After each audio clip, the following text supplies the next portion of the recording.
पूछना चाहती हूँ फॉर्म 47 वाले वज़ीर आज़म से कि इमरान खान जैसे बहादुर लीडर तो ये है नहीं, कोई बापर्दा खातून भी आपके शर से महफूज नहीं रही। याद की बात होगी, बात बहुत दूर चली जाएगी। स्पीकर साहब इनको चुप कराएं। मानते हैं हम बेनजीर भुट्टो साहबा की हम इज्जत करते हैं क्योंकि पहले वज़ीर आज़म थी खातून, लेकिन एक दूसरी भी तो है ना जो टिकटॉक और वज़ीर आला। न तुम्हारी कुर्सी रहेगी न तुम्हारी बेटियों के सर के ऊपर चादर रहेगी। आप उसको एक्सपेंड करें। जरा अपने माई बाप अमेरिका सुपर पावर की स्टैंडिंग कमेटी की जरा इनकी रिपोर्ट पढ़े। तुम्हारा ख्वाब रह जाएगा मुझे डरा हुआ देखना। नाज़रीन, सबसे पहले तो ये वीडियो देखिए ज़रताज गुल की घन गरज जो असम्बली में है, जिसमें नवाज शरीफ की माँ पे, जिसमें शहबाज शरीफ की माँ के ऊपर खवातीन को सड़कों के ऊपर घसीटा जाता है, उनकी चादर खींची जाती है, उनको पर वाटर कैनन इस्तेमाल किए जाते हैं, लाठी चार्ज होता है, उनको पर FIR की जाती है, चादर और चार दीवारों को पामाल किया जाता है, लेकिन किसी को शर्म नहीं आती है, किसी को शर्म नहीं आती है। स्पीकर साहब, कहा गया कि जी सियासत में सबका हक है और इसमें लिखा हुआ है कि जी टॉलरेंस होनी चाहिए। स्पीकर साहब, मेरा सवाल है कि अगर मैं NA 185 पे ज़रताज गुल वजीर डेरा गाजी खान से इलेक्शन लड़ना चाहती हूँ तो क्या डेरा गाजी खान मेरे लिए नो गो एरिया था कि आप मेरे प्रपोजर और सेकेंडर को भी अगवा करें, आप मेरे घर का मुहासरा करें, जब मैं घर से निकलूं तो आप मेरे ऊपर लाठी चार्ज करें। पूरे डेरा गाजी खान ने देखा कि पूरे डेरा गाजी खान की जितने भी पुलिस एनफोर्समेंट थी, इंतजामिया थी, वो एक साइड के ऊपर खड़ी थी और मुझे पाकिस्तानी चौक में कॉर्डन ऑफ करके अकेला वहां पे खड़ा किया हुआ था। किसी को शर्म नहीं आई है, किसी को कोई फर्क नहीं वहां पे पड़ा। जब घर से बाहर निकलो तो कहते हैं कि आप NOC दो। कौन से आईन कानून में स्पीकर साहब होता है कि घर से निकलने के लिए आपको NOC चाहिए? बाप दादा ने मस्जिद बनवाई, नमाजों के ऊपर दरवाजे बंद कर दिए क्योंकि ये ज़रताज गुल के घर के सामने जो वो मस्जिद है, वहां पे मार्केट थी तो मार्केट के दरवाजे बंद कर दिए। उन्होंने कहा ईद और चांद रात के ऊपर भी यहाँ पे कोई खरीदो फरोख्त नहीं होगी क्योंकि शायद ये इस मार्केट में यहाँ पे ज़रताज गुल रहती है। मेरे खानदान की खवातीन स्पीकर साहब शरई पर्दा करती हैं। 10-10 दफा मेरे घर के ऊपर जब रेड किया गया, दरवाजे तोड़े गए, लाते मार के पुलिस आई तो वहां के सारे वो बापर्दा खवातीन घर छोड़ के चली गई। तो आप कहते हैं कि आपको सियासत का हक है। मानते हैं हम बेनजीर भुट्टो साहबा की हम इज्जत करते हैं क्योंकि पहले वज़ीर आज़म थी खातून, लेकिन एक दूसरी भी तो है ना जो टिकटॉक और वज़ीर आला जो कहती है कि खवातीन मेरी रेड लाइन है। रेड लाइन के बाद आप यहाँ पे कायद आज़म रहमतुल्लाह अलैह की तस्वीर के सामने मोहतरमा फातिमा जिन्ना का जिक्र करते हैं। शुक्र है स्पीकर साहब, स्पीकर के मोहतरमा फातिमा जिन्ना के जो अपोनेंट थे ना, वो हिंदू थे, वो अंग्रेज थे, वो कुछ तो वज़ादार थे। यहाँ पे वज़ादारी का मुझे आलम बताएं, यहाँ पे आप मुझे वज़ादारी का आलम बताएं स्पीकर साहब कि कायद आज़म रहमतुल्लाह अलैह के पाकिस्तान में भी खवातीन को सियासत की इजाजत है। ये अमरियत का जिक्र करते ना, कल को कह रहे थे कि जी किसी को निकाल के आप कब्र से फांसी पे लटका दो। तो मुशर्रफ दौर में सबसे ज्यादा खवातीन को यहाँ पे रिजर्व सीट दी गई। बदतरीन अमरियत के अंदर भी खवातीन को सियासत की इजाजत थी। बेनजीर भुट्टो के दौर के अंदर भी खवातीन को सियासत की इजाजत थी। इमरान खान मेरे लीडर की हुकूमत में खवातीन को सियासत की इजाजत थी। सबसे ज्यादा पाकिस्तान की तारीफ में अगर काबीना में कोई मिनिस्टर बनी है तो वह इमरान खान के दौर में बनी है। मैं सवाल पूछना चाहती हूँ स्पीकर साहब इनको चुप कराएं। जब नवाज शरीफ का दौर आएगा, जब शहबाज शरीफ का दौर आ गया तो क्या खवातीन के ऊपर सियासत के दरवाजे बंद होंगे? हमेशा उनकी कैरेक्टर असैसिनेशन होगी, हमेशा उनको जेलों के अंदर डाला जाएगा? मैं सवाल पूछना चाहती हूँ स्पीकर साहब, मैं सवाल पूछना चाहती हूँ कि रेहाना डार साहिबा जो सियालकोट में, जिसका तो 9 मई से भी कोई ताल्लुक नहीं था, बेटे की सीट पर इलेक्शन लड़ना चाह रही थी, वालदा की उम्र की एक खातून है, आपने यहाँ पे एक बंदे को जितवाने के लिए पुलिस के जरिए उसके गिरबान में हाथ डाला, आसमान भी कांपा होगा। मैं आपसे पूछना चाहती हूँ कि आपको कौन सी सियासी बर्तरी हासिल होगी रेहाना डार को आपको घसीटते हुए और उसके गिरबान में हाथ डालते हुए? स्पीकर साहब, हमने तो सुना था कि फलस्तीन में, कश्मीर में मकबूजा जगहों पे यहूदी और हिंदू जो खवातीन के खिलाफ टॉर्चर करते हैं, उनको हरास करते हैं ताकि उनको कोई जो है उसके ऊपर बर्तरी हासिल हो जाए। स्पीकर साहब, मेरा सवाल है स्पीकर साहब कि जब आलिया हमजा को, पढ़ी लिखी खातून इंजीनियर है, जब आलिया हमजा को उनकी 3 बेटियों के सामने रात को उसके बेडरूम से बालों से खींचकर मर्द पुलिस वालों ने सीढ़ियों के ऊपर घसीटा, तो मैं शहबाज शरीफ से पूछना चाहती हूँ कौन सी सियासी बर्तरी आपको पाकिस्तान तहरीक इंसाफ के ऊपर हासिल हो गई?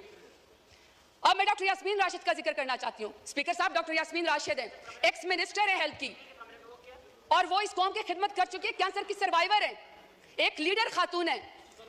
आज वो खातून, एक जमानत उसको नहीं मिलती जो कि बुनियादी हकूक के खिलाफ फर्जी है। आप ये चाहते हैं कि कोई पढ़ी लिखी खातून यहाँ पे सियासत के अंदर ना आए, उसके ऊपर दरवाजा बंद कर दिया जाए? तो मैं पूछना चाहती हूँ फॉर्म 47 वाले वज़ीर आज़म से कौन सी सियासी बर्तरी आपको हासिल हो गई? स्पीकर साहब, order in the house please सुने ऑनरेबल मेंबर बोल रही हैं, सुने जी, आप जारी रखें प्लीज। स्पीकर साहब, मैं यहाँ पे बुशरा बीबी का जिक्र करना चाहती हूँ। खातून अव्वल रह चुकी हैं, हयादार औरतें, बापर्दा औरतें। लाख इख्तलाफ होगा इनका, लाख इख्तलाफ होगा स्पीकर साहब इनका, शहबाज शरीफ का, नवाज शरीफ का लाख इख्तलाफ हमसे होगा। इमरान खान से नफरत भी होगी, क्योंकि इमरान खान जैसे बहादुर लीडर तो ये है नहीं, तो चलो आपको सियासत में नफरत होगी। स्पीकर साहब मेरा सवाल है कि दुश्मनी में आप इतने घर गए कि आपने निकाह जैसे सुन्नत नबी आपने उसके अंदर भी हाथ डाल दिया। कोई बापर्दा खातून भी आपके शर से महफूज नहीं रही। तो मैं पूछना चाहती हूँ कि फार्म 47 वाले वज़ीर आज़म से कि आपने बापर्दा खातून की इद्दत के निकाह के केस के अंदर भी हाथ डाल के दुश्मनी की नजर करके खवातीन को आपने क्या पैगाम दिया है? तैयबा राजा, सनम जावेद, आयशा भुट्टा, मैं हजारों के नाम लेना चाहती हूँ स्पीकर साहब। वो जेल के अंदर बैठी हुई हैं, वो जेल के अंदर बैठी हुई हैं, वो पुलिस की कस्टडी में बैठी हुई हैं। और तैयबा राजा कहती हैं कि उनकी वालदा तहज्जुद की नमाज पढ़ रही थी और उनको कोई पुलिस ऑफिसर कोई रेप की वीडियो बेचता है। आपने उस खातून की माँ के तहज्जुद के टाइम पे आंसू का कौन हिसाब देगा? ये चाहते हैं कि यहाँ पे सियासत तो खवातीन की, ये नंबरदार है खवातीन की सियासत के, ये कमेटी बनाएंगे सियासत का खवातीन की। मुझे बताएं स्पीकर साहब, मुझे बताएं स्पीकर साहब, जो वजीर आजम, जो नून लीग 14 शहीदों का खून करके खवातीन के सर से चादर उतार के कुर्सी के ऊपर बैठी हो, तो मैं बताना चाहता हूँ, न तुम्हारी कुर्सी रहेगी, न तुम्हारी बेटियों के सर के ऊपर चादर रहेगी, क्योंकि बेटियां सांझी होती हैं, इज्जत सबकी होती है।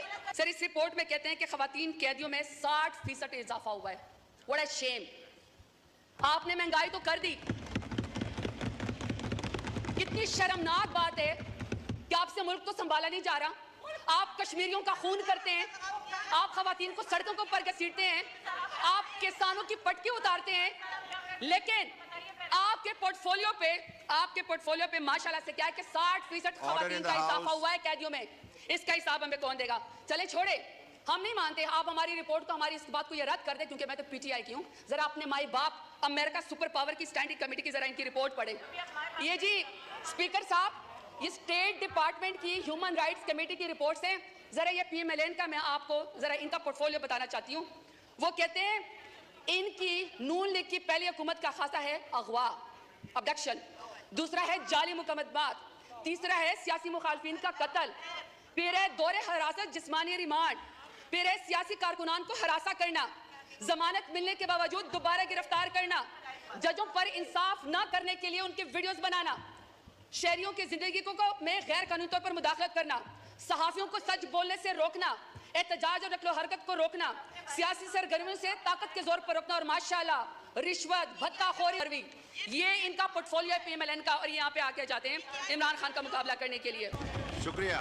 नहीं सर, मुझे सर 5 मिनट चाहिए, मेरी आपसे रिक्वेस्ट है सर, मेरे लीडर इमरान खान के नाम, कि सर जो आदमी रियासत की कैद में होकर रियासत को ये कह दे कि तुम्हारा ख्वाब रह जाएगा मुझे डरा हुआ देखना, ऐसा शख्स ने काबिल शिकस्त होता है। सर इनसे कहे शुक्रिया। ये है नाजरीन इमरान खान की शेरनी। आखिर में जो ये बात की है ना इसने, यही असल बात है कि उसने जेल के अंदर से बैठकर ताकतवर को कहा कि तेरा ख्वाब रह जाएगा मरते दम तक, तुझको मुझे डरा हुआ देखे। इसके अलावा बड़ी ही जबरदस्त इन्होंने तकरीर की है। नवाज शरीफ, शहबाज शरीफ, मरियम नवाज को अच्छी तरह रगड़ा है, और मरियम नवाज को तो टिक टाक कर वजीर आला भी कह दिया, हालांकि पूरा पाकिस्तान कह रहा है, लेकिन कौमी असम्बली में अगर किसी ने कहा है तो सिर्फ जरताज गुल ने कहा है। उम्मीद है आपको ये वीडियो अच्छी लगी होगी। अगर आपको मेरी वीडियो अच्छी लगी है तो प्लीज लाइक कर दें, शेयर कर दें, और घंटी का निशान भी दबा दें।